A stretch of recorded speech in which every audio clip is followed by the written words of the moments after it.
Hello everyone, and welcome back to Create Above and Beyond. In today's episode, we're finally going to take the time to make a super smelter and an alloy making device. So for our super smelter, if you take a look at the metallurgy tab in our quest book here, you can see there's lots of different ways to actually make our materials. And so far we've been doing everything pretty manually, but basic what we've been doing is we've been using fortune to get our crushed ore, been crushing it with crushing wheels to get our dust, been melting it to get our liquid, casting it, and then putting it into ingot form. And all of these different pieces have all been kind of separate, and we want to combine them as best as possible. So the first thing we need to do is take our crushed ore and turn it into dust. Now for that, we're not quite at the pulverizing stage yet, so we're going to actually have to stick to crushing, but I think long term, once we do unlock the pulverizer, we will upgrade to that, as it's 1 to 6 versus 1 to 3 to 6. So the pulverizer is definitely going to be an upgrade, but we're going to stick with our crushing wheels for now. And then to actually refine our dusts, we have two new options. So what we've been doing is melting, which gets us 1 dust to 3 ingots. The other option would be foundry melting, which gets 1 to 3, but it's actually a little different, and I'll show you why in a second. Or we could do superheating mixing, which gets us 1 to 6, which is essentially double the output. And then after that, it's just casting ingots, which is pretty simple. So if we take a look at the uses of iron dust, we can see that there's a few different options here. So we got our melting, which gets us 3 nuggets. Got our foundry, which gets us 3 nuggets, plus an extra nugget. Now this extra nugget is always something different. So for example, iron gets us nickel, whereas lead would end up getting us iron. So by using the foundry, we are going to get a little bit of extra resources from our time. And then our final option is superheated mixing. Now superheating mixing is pretty easy. Our blaze cakes are very easy to get. You just pump lava into a blaze cake. We have infinite lava, so that's really not too much of a worry. However, the matter balls are something different. So to get our matter balls, what we need to do is we need to have a storage component, and I guess that turns into matter balls, or it just creates matter balls. I'm not really quite sure how this works. However, we are going to have to hold off on this because we are not quite at the right stage to make our matter condenser. So for now, we're actually going to stick with making a scorched alloy ore from Tinkerer's construct.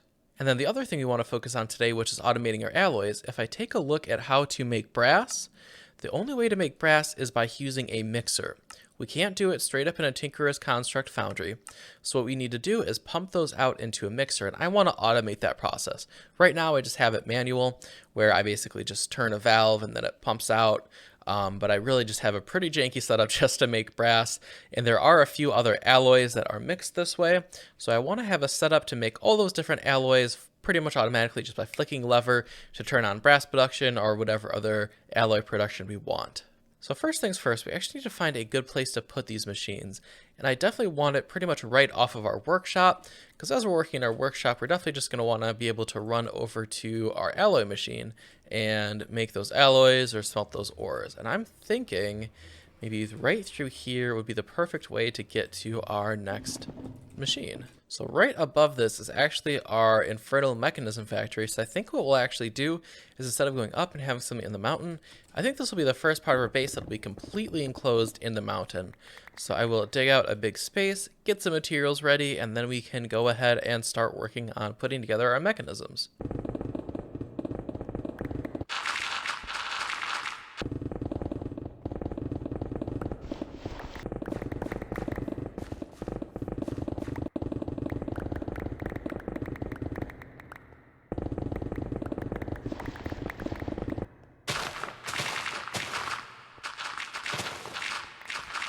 I got our little ore processing slash smeltery space dug out. I decided to go right on the other side of our main kind of workshop area, so that way maybe we can like put some windows in here and actually like see into the other room, and still have like maybe a little bit of natural light in this room. So one thing that did actually happen while mining is our pickaxe went down to durability 68. So what we're going to do is we're going to go ahead and re-enchant that with no unbreaking, so that way we can put the Eternal Stella on our pickaxe. And we're also going to re-enchant our golden boots because they had double jump. Those don't work with Elytra. So we're going to get a new pair of buddy boots, fix our pickaxe with the Eternal Stella so that way we can mine forever and not have to worry about replacing it, and then we can get to work on building out our contraptions to smelt all of our items. Alright, so after just a little bit of grinding, we have everything we need. So on our boots, we got protection unbreaking 3 from like a raw enchant. Then on our pickaxe, we got efficiency 4, body binding 3 on a raw enchant. So now we can just go ahead and go through here and enchant everything out, and it looks like... Does the pickaxe need to be fully unenchanted? No, it needs to be enchanted. It needs to be in the smithing table, right? Ah, okay, there we go. Now it's indestructible. Alright, so we still need a buddy binding 3 for our pickaxe now, but we can enchant everything else.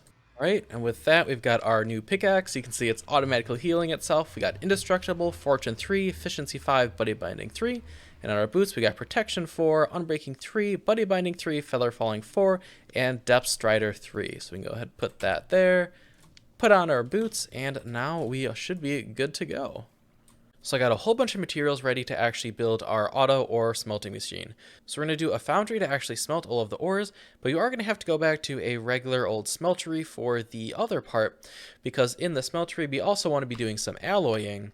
And sadly, you can only do alloying in the smeltery. You cannot do it in the foundry. So we'll have our foundry back here, which will be automatically processing our ores, and then out here we'll have our smeltery, but we'll also have our setup to automatically process down the 3 different alloys that need to be mixed, and those alloys are rose gold, brass, and constantine. So to actually build our foundry here, what I'm going to do is I'm going to make it really long. And the reason I want to make it really long is because I want to have 12 of these scorched drains, so that way we're constantly draining stuff off and this doesn't end up bottlenecking. Because that seemed to really be the bottleneck in previous designs where we had everything was able to melt fast enough, but it was not able to drain quite fast enough. So I don't know if we'll use all 12, but I think we'll go with maybe about this size. And then on this wall, we'll make everything into drains. Now, the reason I'm doing all the corners and the entire bottom onto this foundry is because unlike the smeltery, you actually need to fill in every single block. You can't leave the corners open. So we're going to have to fill in this entire thing with blocks, and then we need a controller, and then this thing should be active, and then we can come in here, place down a bunch of faucets, and finally place down a whole bunch of the casting tables, and that should be our entire foundry complete. Well, I guess not our entire foundry complete. The last thing we need to do is we need to add the ingot tank, so that way we can actually hold the lava for this machine to run off of. I think it would be a waste not to connect that up to our automatic lava tank. So let me run a pipe all the way down to here. We'll run it just behind this wall here, so that we can run it to this machine as well as our smeltery. So I've got our lava hooked up. I'm running a line all the way up to our zinc machine factory over where we have our giant lava tank. It's running all the way down here, along here, and then into our scorched foundry. So you can see that we have our lava tank filled up. So now, at this point, I mean, it's fully usable. We can start pumping stuff in and cooking it down. But we do want to automate that process. So to automate that, what I'm going to do is I'm going to put on a scorched duck. And what this will basically do is that it will allow us to pump items in using a funnel. So now the last thing we need to do is hook up our crushing wheels and hook up a way to turn everything into ingots and automatically pump those out. So we're going to run a belt a few blocks out from our duct here. And then we want a brass funnel, so that way we can do multiple stacks of items at a time. And then one thing that I think is going to be pretty important is to put a barrel here with some funnels on either end. Now the reason we want this barrel here is to kind of act as a buffer. So when we crush those ores, we get a lot of dust, and I'm not sure that this will be able to keep up with it. So by having this barrel here, this will basically fill up with all the excess dust, so that way we can keep crushing and we're not bogging down that system. So now we just need to place our crushing wheels. So we'll put them maybe 1 block up because we don't want those to interfere with the funnel here. So we'll do our 2 crushing wheels, and then above that, we're going to want a chute. Then above that, we're going to have a barrel. And what I might do is I might have a system that automatically pulls items up to this level. But for now, just the barrel and the chute will work. With our extendo grip, it's not going to be a problem to reach that barrel. So then items will get crushed, smelted, and then they'll automatically get poured out of here. Now we do need to provide these with redstone signals. Looks like I don't have any levers on me, but all we need to do here is just put a row of levers up top, which will basically turn on our drains. Now the last thing we need to do is actually pump all of the finished ores out. And so I think what we can do there is we can just put a row of andesite funnels on here, and then we'll do a belt. And at the end of the belt, what we're going to want to do is put another barrel and a funnel. And now we just need to hook this up to power. So I'm going to go ahead, power this all up, and then we'll fill it with ores, and we will start processing our finished ores. So now it's finally time to go ahead and process our first ore, and we're actually going to start with gold. And that's just so that way we can make our ingot molds. So we're going to go ahead, throw some gold in here. It'll get crushed up, turned into dust, go into our buffer barrel, and then go into our foundry. At least it should. Ah, oh no. I guess now we got some blood in there. Let me figure out why this is not going in. Oh, it's because we're using the wrong item. We actually want a scorched chute, not a scorched duct. So let me go ahead and craft some of those up. I should have everything I need to make that happen. Okay, there we go. We've got our scorched chute. So we're just going to go in here, place that, and then we can pop our funnel back on there. There we go. Oh, we're smelting it up. So these will smelt down into our ingots. And then we will also get some zinc, it looks like, as well. And that's that byproduct of actually using the foundry instead of the smeltery. So now what I need to do is I need to make my ingot cast. And the way I'm actually going to do that is I'm just going to put a whole bunch of bricks in here. And then if you cast gold over a brick, you'll get an ingot cast. So that's a really cheap way of making an ingot cast without actually having to use any ingots. So now we just need to go ahead, power these up, and essentially what that'll do is it'll cast it out. We'll get our ingot, and then it should get pulled out here into our barrel. So we'll get a row of levers to power all those up and drop all our ores in here, and we can see what we get. So from just that first 2 stacks of gold, we got 2 stacks of gold plus an extra 57 plus an extra 63 zinc. So that was really successful. This thing is definitely worth building. We're going to get a ton of resources. So what I'm going to do is put all of our resources in here, and we'll see what we get out. Oh no, it looks like our buffer barrel is not enough. So I think what we'll do, I guess right away is just grab some more arcane barrels, but what we'll do is maybe upgrade that to, oh man, I don't even know. That's crazy. Yeah, we'll have to find some kind of solution to deal with all this excess. I think the temporary cheap solution could just be to put in chutes here, because then essentially what it'll do is it won't process anything unless it has room. So I think we'll just leave the chutes like that for now, and then maybe eventually we'll upgrade this barrel to be even bigger in the future, so that way we're not bottlenecked off of our grinding and smelting setup. So it looks like we actually have one more issue to solve. So what's going on here is like we have lead here, zinc here, and gold here. So as we're processing through this nickel, what's happening is it's not able to use these 3 casting tables.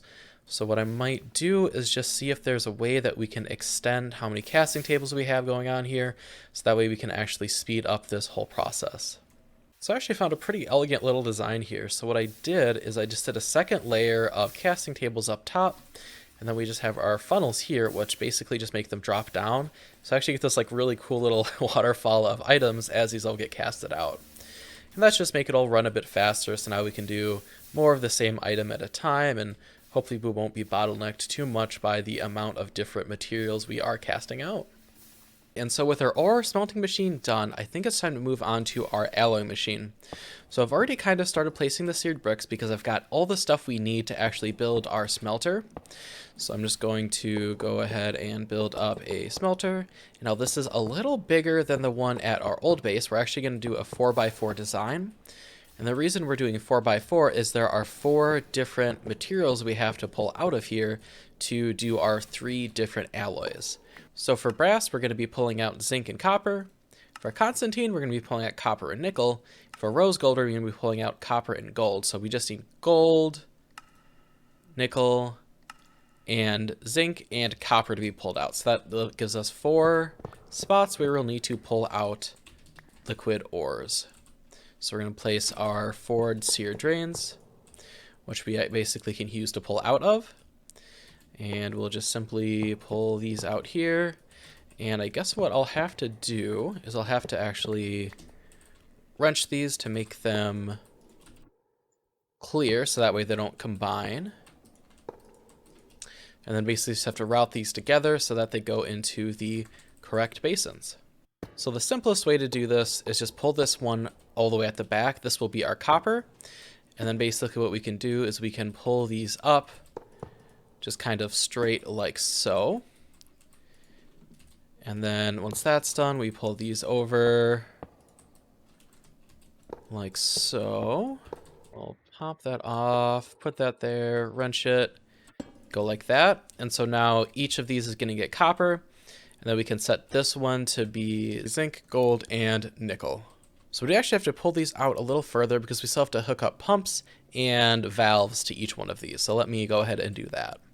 Okay, so I've got our smelter design put together, and I did end up changing things just a little bit. So starting off with the simple stuff, we have our controller here, as well as a chute. The reason I have the chute is because I'm going to put a hopper with a chest above it, which will be able to input lots of items at a time. Then over here we have our faucets where we'll put some ingot cast so we can cast stuff out. Then we'll put hoppers and chests underneath each one of these so we can automatically draw items out. And then over here is where we're actually going to be doing our mixing. So on each one of these, we have 2 smart fluid pipes so we can set the 2 different types we need. And then I have these fluid valves which are actually hooked up. So all I need to do is turn this one to green or turn it to red when I'm done. But I can turn it to green to pump fluid in with these pumps. It goes into the basin, gets mixed up, and then we have another set of fluid pipes which will be filtered for the completed ingredient. It'll get pumped out all the way here back into our smeltery, and then we can draw it out with our ingots and have our completed alloy. So I'm going to go ahead and get this powered up, get it cleaned up just a little bit, and then we will start alloying our first materials. Okay, so our first stage of filters are all set up, so what we should be able to do is we have 1 stack of everything in here and then 4 stacks of copper. So what I should be able to do is just open up these valves. And we should see our stuff start pumping in there, and it'll start mixing up immediately. And we can turn all these 3 on. So we've got our zinc and copper, which is going to get our brass. Then we've got our gold and copper to get our rose gold, and then our copper and nickel to get our Constantin. So we can see these are all mixing up. All the colors look correct. And then once those are mixed, I'm going to grab the buckets, set these filters, and then hook up this final stage. And there we go. So once it's done, it'll stop spinning. We should be able to grab out our brass eventually. There we go. We got the brass. So then what I need to do is take our brass, put it here, and then it'll be able to pump out the brass. So we just got to do the same for the other 2, and then hook it up to power. And we should be rocking and rolling. So we've got our rose gold. We can set that. And then finally, we need our Constantin. And we got that, so we can set that. And then I have my final pipe here. So we should be able to see stuff start pumping out here. Looks good. And it looks like we broke a pipe here by accident, so we can hook that up. And oh no. Okay, so what's happening is multiple fluids are trying to go through the same pipe, and it is not liking that. Let me hook up 2 more pipes, and we'll get these all linked up, pumping out, and we should be good to go. Okay, so to fix that, all I did is I just took the pipes down along the bottom here to make this little loop. So now, when we hook it up, everything should work correctly. I do need to make sure that these are all going the right direction, which they were not by default, so good thing I checked. Everything else, though, seems to be all right. And there we go, we're already mixing back up. And we should be able to see all of our different mixes coming in here. So we've got our Constantin, rose gold, and brass all being mixed up. So the last step here is just going to be to clean everything up, make it look all pretty, and then we should be done with both our alloying and our smelting machines. Awesome.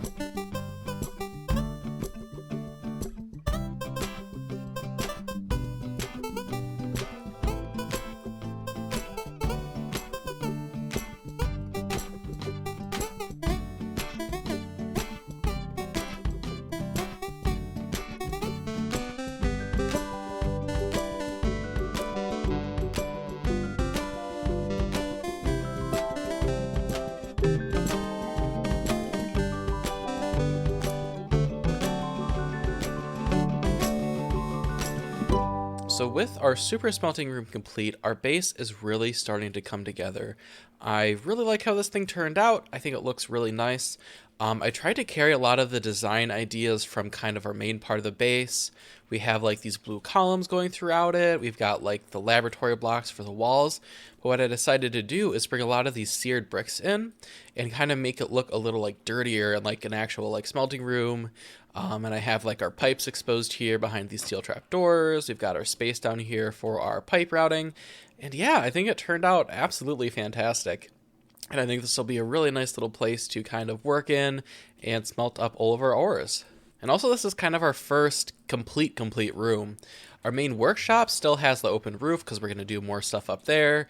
I never got around to finishing up our escalator. And then on our train station, we still have a open side. This part's complete, but this whole edge is basically still empty. So it's definitely something that I'm really happy with, and it's really starting to kind of show that eventually this space is going to look really cool.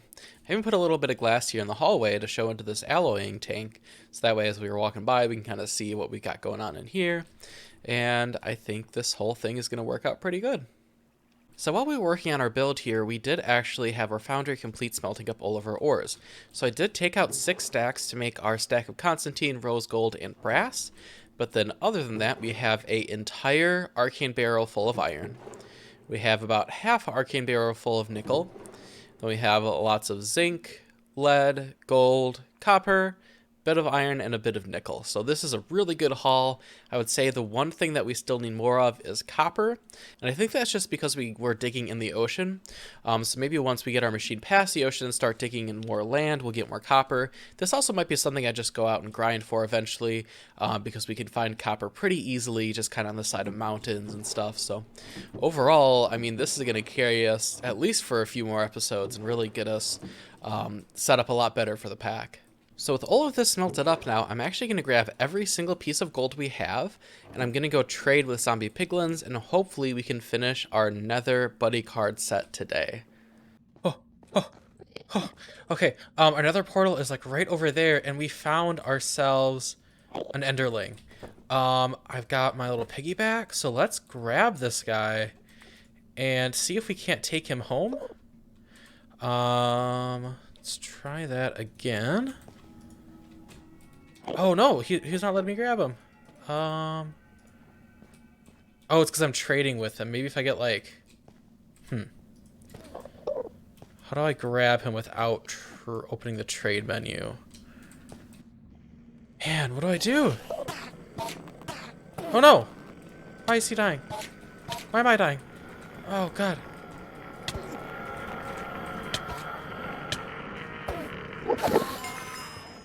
Okay, maybe we'll have to go get a lead. Is he like stuck in this tree?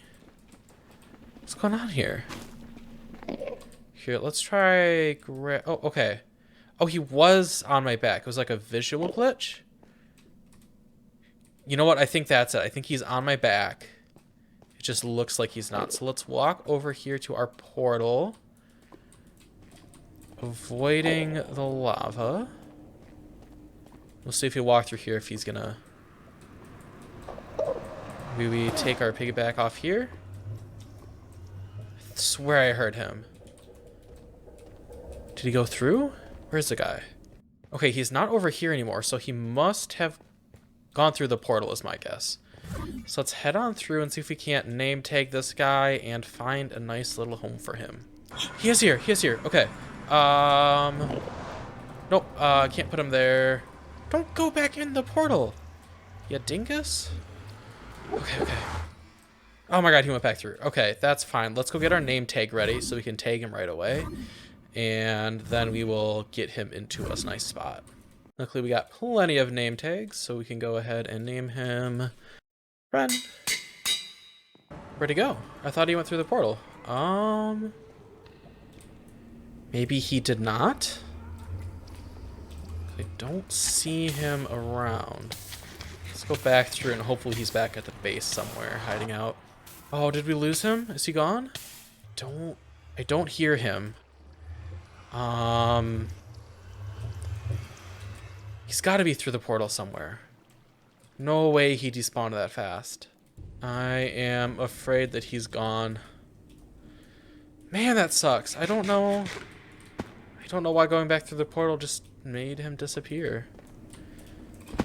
I mean, I'll take another look around, but I'm not confident that he's here anymore. Oh no. You're kidding. Dude followed me through the ender portal. Oh, what the heck? Dude. Get out of here. Whew, the audacity. Okay, so from all that gold, we got a whole bunch of stuff, including a whole 21 nether set buddy card packs. So what I'm going to go ahead and do is I will just dump all this stuff off, all this extra stuff. We will open up those packs and hopefully we'll finally complete our nether buddy card set. So just as a reminder, we've got all of our base set cards. We're just missing 1, 2, 3, 4, 5, 6, 7 shiny cards, but one of those shiny cards is number 27, which is super rare. So I don't know if this is going to be enough packs, because we only get one shiny card per pack, so that's only 21 shiny cards we're going to get today. So hopefully we get everything we want. Oh, there's 27 right away. Okay, so that makes me a little bit more hopeful. Got 13. We're only 2 short. Oh man. Sadly that was all our gold, so maybe in between episodes I'll do a little bit more mining. We'll get some more gold, and we'll do another set of trading in the next episode and hopefully get our last 2 cards to complete our nether buddy card set. So that's going to do it for today's episode. We can go ahead and check off ore processing plant. That is complete. So that leaves just a single thing I want to do before we start working on chapter 3, and that's an auto food factory. I've been eating these motivational apples for the last few episodes, and they have not been helping out too much. I've actually died a lot of times. So I think in the next episode, we're going to take some time to make a food factory before moving on to chapter 3 and continuing on with our quest line.